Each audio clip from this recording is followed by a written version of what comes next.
नमस्कार दोस्तों, मैं अंकुर उपाध्याय स्वागत करता हूं आप सभी का एक बार फिर से अपनी नई वीडियो में।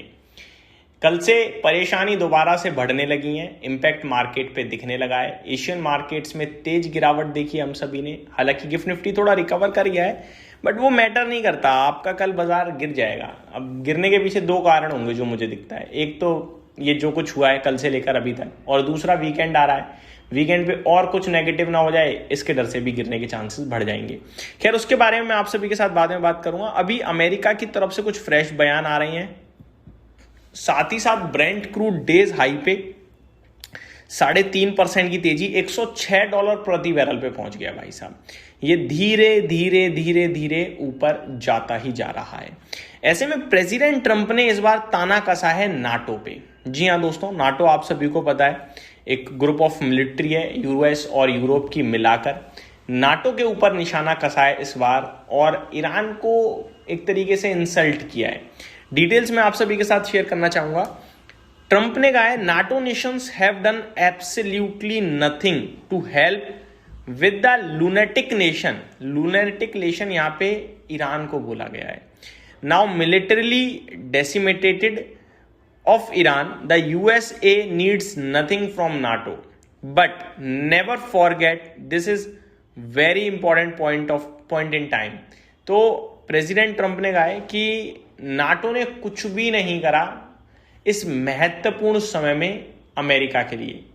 अमेरिका ने सब कर दिया, ईरान की मिलिट्री ऑलमोस्ट खत्म कर दी, लूनेटिक नेशन बताया ईरान को, एक तरीके से इंसल्ट किया है।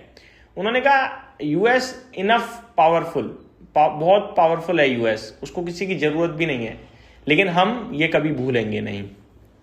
थोड़ा एक एक करके मैं आप सभी के साथ सिंपल भाषा में यहाँ पे शेयर करना चाहूंगा। नाटो कंट्रीज ने ईरान के इशू पर यूएस की हेल्प नहीं की। ईरान को हमने ऑलरेडी वीकन कर दिया है। अमेरिका को किसी की जरूरत नहीं है, और इस बात को याद रखो।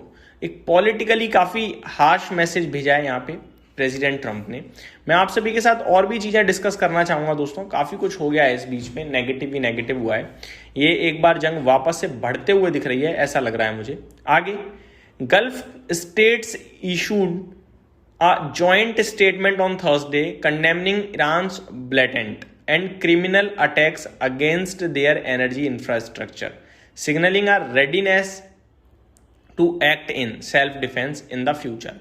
द गल्फ स्टेट्स, कहने वाली बात यह है कि यहां पे ना ये मामला बड़ी तेजी से एक बार फिर कल से एस्केलेट हो गया है, मैं जो समझ पा रहा हूं। गल्फ कंट्रीज के ऊपर दोबारा अटैक हुआ है। गल्फ कंट्रीज ने कहा है अब हम रेडी हैं डिफेंस के लिए। हालांकि गल्फ कंट्रीज अभी भी डिफेंस की बात कर रही हैं।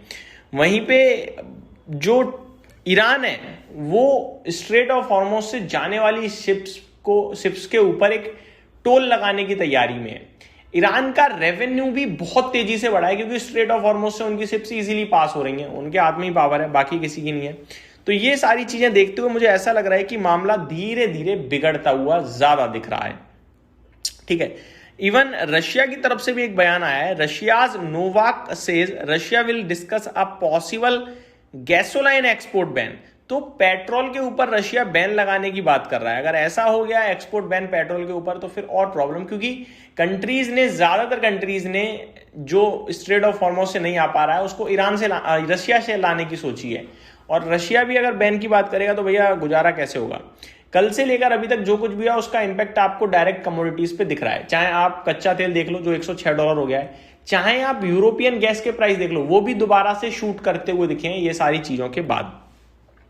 European Union law makers back the US trade deal clearing a major road block. तो ये जो कुछ भी हुआ उसके बाद यूरोपियन यूनियन ने काफी कुछ किया यूएस के लिए। I think European Union Parliament votes to remove tariff on US industrial goods. तो टैरिफ हटाने की बात करी है यूएस के। तो ये अपडेट है जब ट्रंप का कमेंट आया उसके बाद ये सारी चीजें आते हुए दिख रही हैं। Iran's oil revenue jumps sharply as it becomes the only major exporter through the Strait of Hormuz। तो ईरान के लिए तो ये सारी चीजें देखो धंधे के हिसाब से बढ़िया हो रही हैं, लेकिन वैसे तो फाइट हो ही रही है, जो कि दुनिया के लिए बड़ी दिक्कत है। यहाँ पे दोस्तों एक कमेंट आते हुए दिख रहे हैं यूएई के ADNOC चीफ की द्वारा। वो कह रहे हैं कि भैया ये एक टेररिज्म है इकोनॉमी के खिलाफ। वो ये भी कह रहे हैं कि जो कुछ भी हो रहा है इससे दुनिया को परेशानी हो रही है, दुनिया का इन्फ्लेशन बढ़ रहा है और जल्दी से जल्दी इसे सॉल्व करने की जरूरत है। देखो सॉल्व करने में तो सब लगे हैं, लेकिन ये अटैक रुक नहीं रहे हैं और ईरान कह रहा है कर लो जो करना है। मतलब इस काइंड की सिचुएशन है कि ईरान वर्सेस ऑल हो गया है। ईरान पावरफुल भी नहीं दिख रहा उतना, लेकिन ईरान के हाथ में एक ऐसी चाबी है जो कोई छीन नहीं पा रहा है। बस यही इस समय चल रहा है मेरे हिसाब से, जो मुझे समझ में आ पा रहा है। मैं यही बोलूंगा दोस्तों, ये मामला थोड़ा गहरा सा लगने लगा है एक बार फिर से, तो मार्केट में ड्रॉप आ सकते हैं। बेचना नहीं है, दोबारा चीजें सॉल्व होने लगेंगी तो ऐसे ही भागेगा जैसे बीते 2-3 दिनों में भागा है और फिर मौका नहीं मिलेगा। और ये मामला सॉल्व तो होगा, देखो आज नहीं तो कल। ईरान भी जिद छोड़ेगा अपनी, अमेरिका भी छोड़ेगा, कहीं ना कहीं जाके तो मीटिंग होगी। क्योंकि ऐसा नहीं है कि दुनिया में आप तेल खत्म ही कर दोगे या फिर गैस खत्म नहीं कर दोगे।